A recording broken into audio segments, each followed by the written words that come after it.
اللہم صلی علی محمد وعلی آلہ وبارک وسلم۔ لاکھوں کروڑوں درود و سلام امام الانبیاء شافع محشر محمد مصطفیٰ احمد مجتبی صلی اللہ علیہ وسلم اور ان کی آل طیبین طاہرین پر۔ تو میرے بھائیوں اور میری بہنوں، اللہ رب العزت نے وظائف میں بے پناہ طاقت رکھی ہے، اور وظائف کے ذریعے اللہ سے اپنے مسائل حل کرانا، یہ انبیاء علیہ السلام بھی انہی وظائف کے ذریعے اللہ سے مسائل حل کرتے۔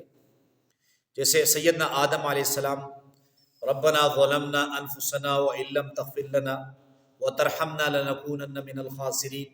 سیدنا یونس علیہ السلام نے لا الہ الا انت سبحانک انی کنت من الظالمین۔ سیدنا موسیٰ علیہ السلام رب انی لما انزلت الی من خیر فقیر۔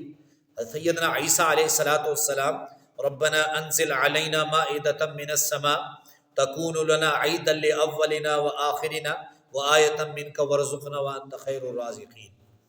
تو غرض میری یہ ہے کہ وظائف کے ذریعے اللہ کی ذات سے اپنے مسائل حل کرانا یہ انبیاء کا بھی طریقہ ہے، صحابہ کا بھی طریقہ ہے، اولیاء کا بھی طریقہ ہے۔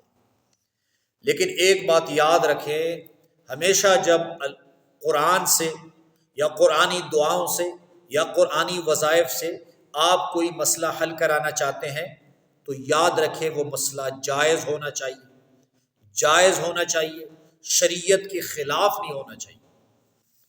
جیسے اگر آپ محبت کے لیے قرآن کی آیت پڑھ رہے ہیں تو جائز محبت کے لیے اسے پڑھیں۔ اگر کوئی دشمن آپ کو ذلیل کر رہا ہے اور آپ حق پر ہیں تو آپ قرآنی عمل پڑھیں۔ آج کا جو عمل میں آپ کو بتانے جا رہا ہوں اس کے لیے پہلی شرط یہ ہے کہ اگر آپ اپنے دشمن کو ذلیل کرنا چاہتے ہیں تو پہلی شرط یہ ہے کہ آپ حق پر ہوں اور وہ ناحق ہو۔ لیکن اگر آپ ظالم ہو تو آپ یہ عمل کریں گے تو آپ کو گناہ ملے گا، آپ مزید رسوائیوں میں جائیں گے۔ تو عمل انتہائی آسان ہے، 3 الفاظ ہیں، یا جبارو، یا قہارو، یا مذلو۔ یہ 3 الفاظ آپ نے اسے 313 مرتبہ پڑھنا ہے، اول و آخر درود شریف پڑھ کر۔ اگر کوئی آپ پہ ظلم کر رہا ہے، وہ ظالم ہے، وہ ناحق ہے اور آپ حق پر ہیں تو آپ نے اسے 313 مرتبہ، یہ 3 الفاظ ہیں، آپ نے اسے پڑھنا ہے، یا جبارو، یا قہارو، یا مذلو۔ اے ذلیل کرنے والے، اے جبار، جبر والے، اے قہر والے، 313 مرتبہ اس کو آپ نے پڑھ کر دشمن کی طرف پھونک دینا ہے۔ کم از کم اسے 3 دن کریں اور زیادہ سے زیادہ 40 دن کریں۔ وہ دشمن جو ظالم ہے، آپ حق پر ہیں، وہ ظالم ہے تو اللہ اسے ایسے ذلیل کرے گا، اس کی ذلت کے اسباب، اس عمل کو کرنے کے بعد اس کی ذلت کے اسباب، اسے ذلیل کرنا کس کے ذمہ ہو جائے گا؟ اللہ کے ذمہ۔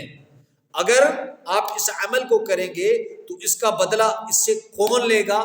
اللہ لے گا۔ بہت مجرب عمل ہے، اس کی آپ کو اجازت ہے ایک مرتبہ کمنٹس باکس میں درود شریف صلی اللہ علیہ وسلم لکھ لیا کریں۔ اللہ ہم سب کا حامی و ناصر ہو۔ وآخر دعوانا الحمدللہ رب العالمین۔